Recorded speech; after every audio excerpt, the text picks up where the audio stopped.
দেখেন আমরা ভিডিওতে যে ক্যাপশনগুলো দেই এগুলো আপনারা যারা কমেন্টে হরেক রকমের লেখা লিখেন সেগুলো থেকে আমি বেশিরভাগ সময় বাছাই করি। কারণ কি আপনার বক্তব্যগুলা জনগণের কমেন্ট খুবই মজাদার, আর এই কমেন্টের উপরে আমরা কিন্তু আস্থা রাখি, কারণ আপনারা বড় ব্লুটুথ জাতি। যাই হোক, একটা বক্তব্যকে ঘিরে নাহিদের অলরেডি বিএনপির সাথে দূরত্ব তো তৈরি হয়েছে। বিশেষ করে গতকালকে একটা বক্তব্য তিনি দিয়েছিলেন, এই আন্দোলনটা বিএনপির ছিল না, এটা ছাত্রদের আন্দোলন ছিল। আচ্ছা, ওইটা গেল এক কথা।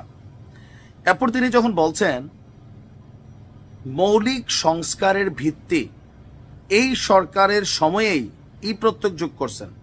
আমরা যারা বাংলা ব্যাকরণ বুঝি, ই মানে হচ্ছে কি গুরুত্ব বোঝায়। এই সময়ে মানে এই সরকারের সময়েই, সময়ে আর সময়েই, যেমন তুমি কাজটি করবা, তোমাকে কাজটি করতেই হবে, এটা হচ্ছে ফোর্স ক্রিয়েট করা, জোর খাটানো, তোমাকে করতেই হবে, তুমি যাবা, তোমাকে যেতেই হবে, লেসন শেষ। হ্যাঁ, তো তিনি বলছেন মৌলিক সংস্কারের ভিত্তি এই সরকারের সময়েই করতে হবে। আচ্ছা, এটা এখানে শেষ না। দেখেন এখানে বক্তব্যগুলো যথেষ্ট ডিফিকাল্ট বক্তব্য আসছে।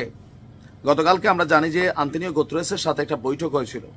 তো সেই বৈঠকের পর নাহিদের বক্তব্যগুলো আস্তে আস্তে যখন গণমাধ্যমে আসছে, এগুলো নিয়ে আলোচনা সমালোচনা হচ্ছে যে তিনি কি শেখ হাসিনার মতনই কথা বলছেন, তিনি যা বলছেন তিনি কি ভেবে বলছেন, নাকি বলার সময় বলে দিচ্ছেন পরে কি হবে জানেন না। তিনি একটা দলের প্রধান, তার বক্তব্যকে যারা ক্রিটিক্স আছে, আমরা যারা আছি সমালোচনা করি, ভুল ত্রুষ দুটি ধরি, আমরা এগুলো নিয়ে কথা বলবো, জনগণ কথা বলবে। বিপরীত রাজনৈতিক দল আপনাকে ঘায়েল করার চেষ্টা করবে। আপনার মুখ থেকে বের হওয়া কথা, যেমন শেখ হাসিনা বলছিল কোটা কি মুক্তিযোদ্ধার নাতি নাতিরা পাবে না, রাজাকারের নাতি নাতিরা পাবে, সেখান থেকে কিন্তু আপনি আজকে এই জায়গায় আসছেন। একটা ভুল টক, তাই না? তুমি কি আমি কে রাজাকার বইলা সারা বাংলাদেশ রাজাকার হয়ে গেছিল। আপনি যখন কথা বলবেন সাবধান থাকতে হবে যে আপনার কথার মধ্যে ফেসিবাদের আওয়াজটা কি চলে আসতেছে কিনা। আমার বক্তব্য না, বিএনপির বক্তব্য কিন্তু এরকম। আচ্ছা, তিনি বলছেন যে মৌলিক সংস্কারের ভিত্তি এই সরকারের সময়েই তৈরি করতে হবে। এছাড়াও সব রাজনৈতিক দল মিলে একটা ঐকমত্য পোষণ করতে হবে, যেটাকে জুলাই সনদের কথা বলা হচ্ছে। নিশ্চয়ই বুঝতে পারছেন, ছাত্রদের সেই ঐতিহাসিক জুলাই সনদ, যেটা নিয়ে অনেক তর্ক বিতর্ক। নাহিদের বক্তব্য এনসিপির পক্ষ থেকে সংস্কার বিষয়ে যে অবস্থান, অর্থাৎ গণঅভ্যুত্থান পরবর্তী পরিপ্রেক্ষিতে যে সরকার গঠিত হয়েছে, সেখানে সংস্কার এবং বিচার অন্যতম কমিটমেন্ট জনগণের কাছে। ফলে মৌলিক সংস্কারের ভিত্তি এই সরকারের সময়েই তৈরি করতে হবে। সব রাজনৈতিক দল মিলে একটা ঐকমত্য পোষণ হবে। জনগণের কাছে সংস্কারের ক্ষেত্রে আমাদের যে কমিটমেন্ট এবং ধারাবাহিকতা, সেটার জন্য জুলাই সনদ দ্রুত বাস্তবায়নের কথা বলেছে। এখন জনগণ কি চায়? আমাদের দেশে এই ছেলেগুলো বা আমাদের ইউনূস সরকারও জনগণমূলক ইস্যুটারে ব্যবহার করা শুরু করছেন। এটা কমন। শেখ হাসিনা বলতো কি জনগণ এটা চায়, বিএনপিও বলে জনগণ এটা চায়, জামাত বলে জনগণ এটা চায়, জাতীয় পার্টি এখন বলছে জনগণ চায়। জনগণ কি চায় সেটার নির্ধারণের মাত্রা হচ্ছে নির্বাচন। ছাত্রদের যে দাবিগুলা, এখন তো রাজনৈতিক দল তৈরি হয়ে গেছে, নিবন্ধন মুহূর্তে চলে আসবে, টাকা পয়সা ভালো আছে পার্টি ফান্ডে, প্রতিদিন ইফতার পার্টি হচ্ছে, নানান আয়োজন হচ্ছে জমকালো, তো টাকা পয়সার সমস্যা নাই। আর সারা বাংলাদেশে তাদের একটা গ্রহণযোগ্যতা আছেই। জরিপ টরিপ বাদ দেন, জরিপে 5% বলছে, আমরা মনে চাই এইগুলা ভুল ভাল তথ্য হইতে পারে, অনেক বেশি আছে তাদের জনপ্রিয়তা।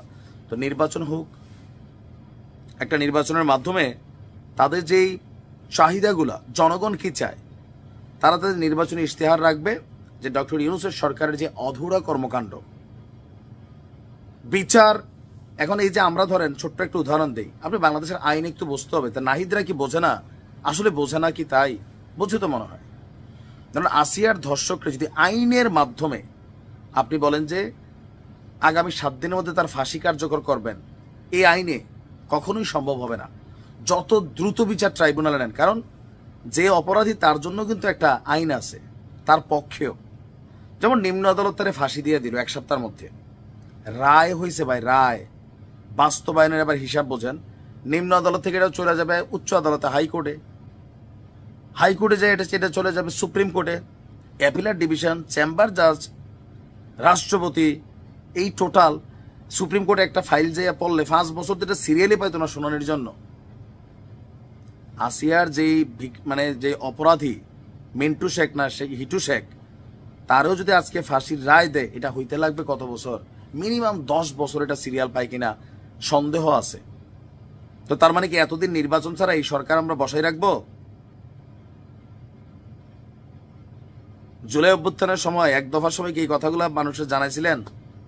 বিএনপি জানতো, জামাত জানতো, জামাত হয়তো জানতো, জানি না, কেউ কেউ বলেন, আবার কেউ কেউ বলেন জানতো না। তো এই যে বক্তব্যগুলা, এগুলা কিন্তু একটা সাংঘর্ষিক অবস্থান তৈরি করছে। মনে হচ্ছে যে আপনি জোরপূর্বক এটা করবেনই, এটা করতেই হবে। জনগণকে জুলাই আগস্টের ঘটনার এই মুহূর্তে কি নির্বাচন চায় নাকি অন্যগুলা চায়, এটার মাত্রার জন্য কি করতে হবে? এটা ভোট, নির্বাচনী ইশতেহার দেন প্রত্যেকটা দল যে আমাদের ম্যানিফেস্টোে এটা আছে। জনগণ সিদ্ধান্ত নেবে যে হ্যাঁ, যদি এটাগুলা বিচার চায়, ওইটা চায়, যা আছে এখনই চায়, মানে এটা ভোটের আয়োজন করতে হবে, নির্বাচন। এটা ছাড়া কখনোই সম্ভব না। আর আপনি যখন ভাষা ব্যবহার করবেন অ্যাজ এ কি বলে যে দলীয় প্রধান হিসাবে, সো ভাষার মধ্যে অনেক ভাষা আমার কাছে মনে হয় সার্জিস বলেন, হাসনাত বলেন, যে একটু ম্যাচুরিটি দরকার আছে রাজনীতির বেলায়, বিপরীত দলের বেলায়। যেমন উপদেষ্টা মাহফুজের বক্তব্যে জামাত খেপা পাগল, আবার নাহিদের বক্তব্য জামাত কিন্তু খেপছিল যে বাংলাদেশের মানুষ এই ধর্মভিত্তিক রাজনৈতিক দলটল এগুলার আসলে গ্রহণযোগ্যতা নাই, এখানে মানুষদেরকে ভোট দিয়ে পাশ করাবে না। কিন্তু জরিপ বলছে ভিন্ন কথা, এই যে প্রত্যেকটা দলকে হিট করে কথা বলা। আওয়ামী লীগের হিট করে বলেন সারা বাংলাদেশ আপাতত আপনার সাথে খুশি হবে, কিন্তু এদের দলকে হাত দিয়ে দেখেন, বাঙালি জাতি বড় ব্লুটুথ জাতি, অন্যের বেলায় সব মানতে রাজি, নিজের দলের উপর আসলে কিন্তু সব হালাল। যাই হোক, নিশ্চয় আশা করি আপনি এই পরামর্শগুলা মাথায় রাখবেন।